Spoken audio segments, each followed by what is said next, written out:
Good evening, ladies and gentlemen, and welcome to the next edition of the Eight-Sided Blog.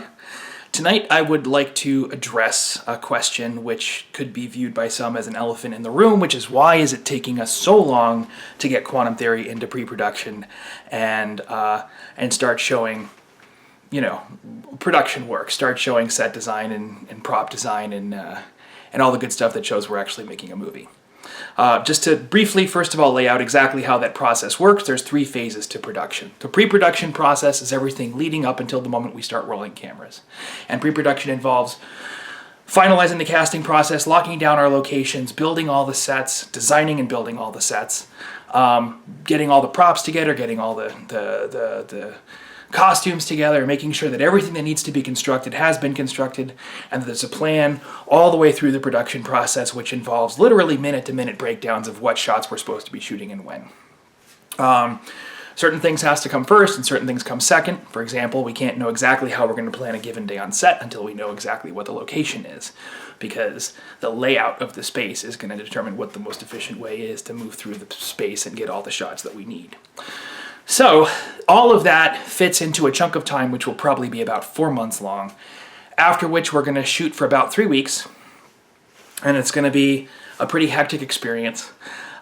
We will shoot probably in 5 or 6 day stretches and then take a day or two off, and how that works again will be determined by the availability of the actors and what locations we can get and when, and how the whole thing breaks down during pre-production. At which point we go into the post-production process, which is when we edit the film, do all the sound design and sound editing that needs to be done, finish any visual effects, and there are a few, and so on and so forth. So, and post-production is probably going to take 2 or 3 months. So that's what we're looking at in terms of a timetable. As far as why we haven't started pre-production yet and what's hanging us up, we have to be very careful about how we discuss the film finance process, because there are certain rules and regulations in place about what information can go where.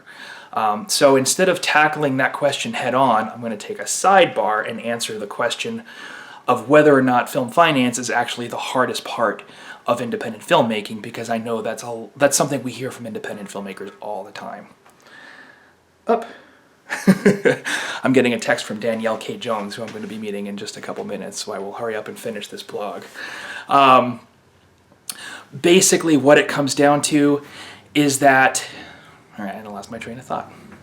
Lee, I would appreciate it if you could snippy for me, as you have been. Thank you very much. Let me just text her right back, actually. Lee, you're going to want to fast forward through this real quick.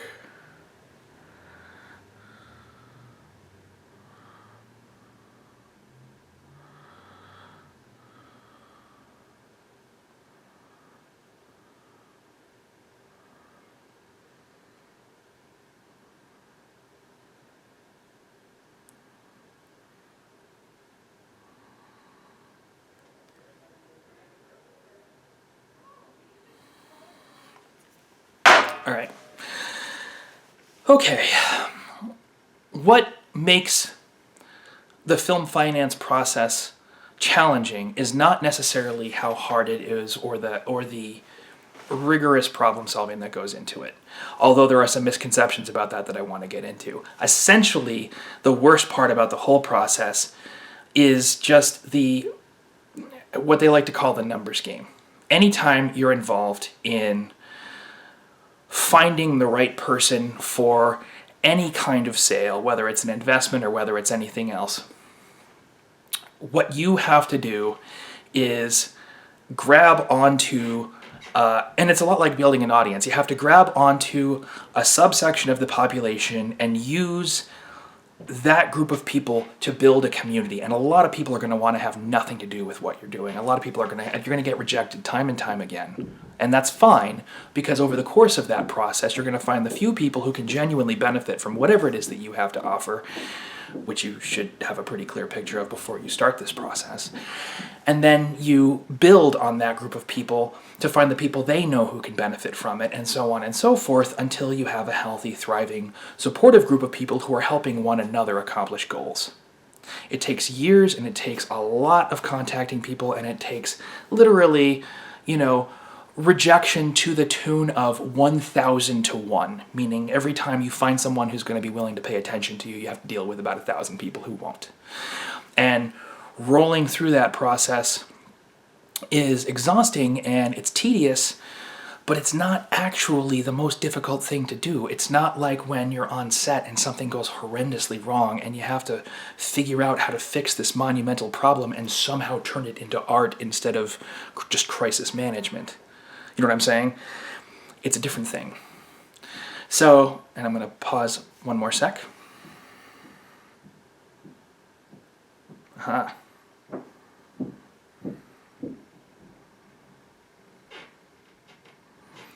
Thanks, Lee. I appreciate your help.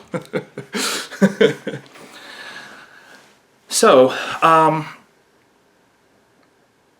what you're really looking at in this process is just a rigorous process of whittling through contacts to find what people actually need and what you can actually do for them, and then finding the people who are willing to actually bridge that gap and work with you. That's the hard part about film finance. The problem that Hollywood runs into is that it's so tedious and it's so exhausting and it takes so long that they look for shortcuts.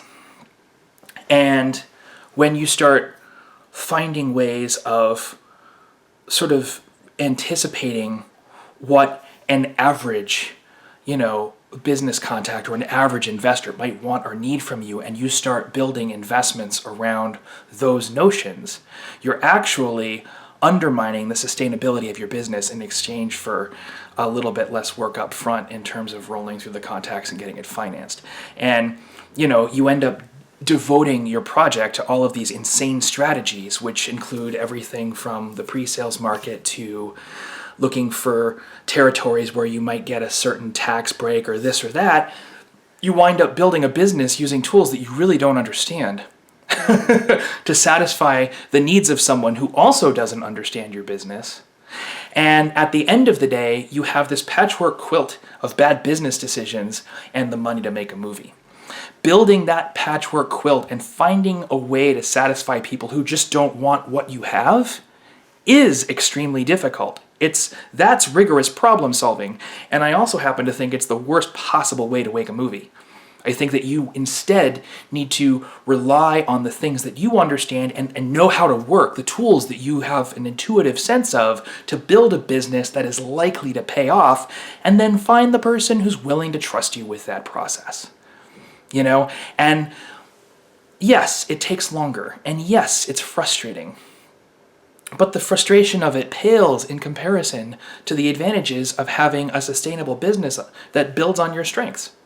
And ultimately, the reason why our process is taking as long as it has is just because we're winding through it, and that's how this goes.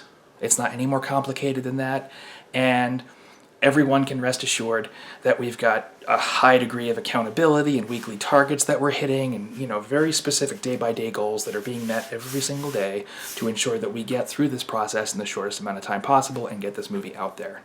And in the meantime, I think the important thing as a company is that we take a lot of pride in the fact that we've built a sustainable business that is likely to work based on the strengths of excellent craftspeople and show people who are working with us, as opposed to throwing those resources out the window in favor of a bunch of tools that we don't understand how to use and probably couldn't make money with if we had, the advantage of a fully financed motion picture. So, my answer to the question of whether or not film finance is the hardest part of independent filmmaking is not if you do it right. The hard part is building a business that's likely to succeed and that can do it in a sustainable way.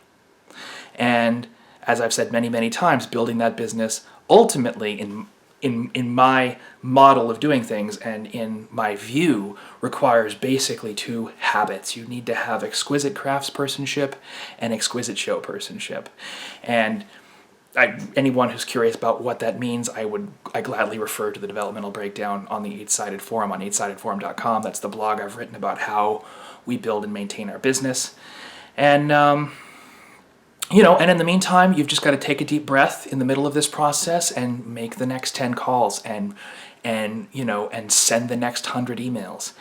And that is how we get through it in a way that allows us to keep building our repertory company. That's the plan. And the plan is working. I think that's the plan is the last thing I want to say, Lee. Thank you for your asides and to helping me with this. And with that said, this is Tennyson E Stead signing off of the 8-Sided blog until our next meeting. And thank you very much for watching.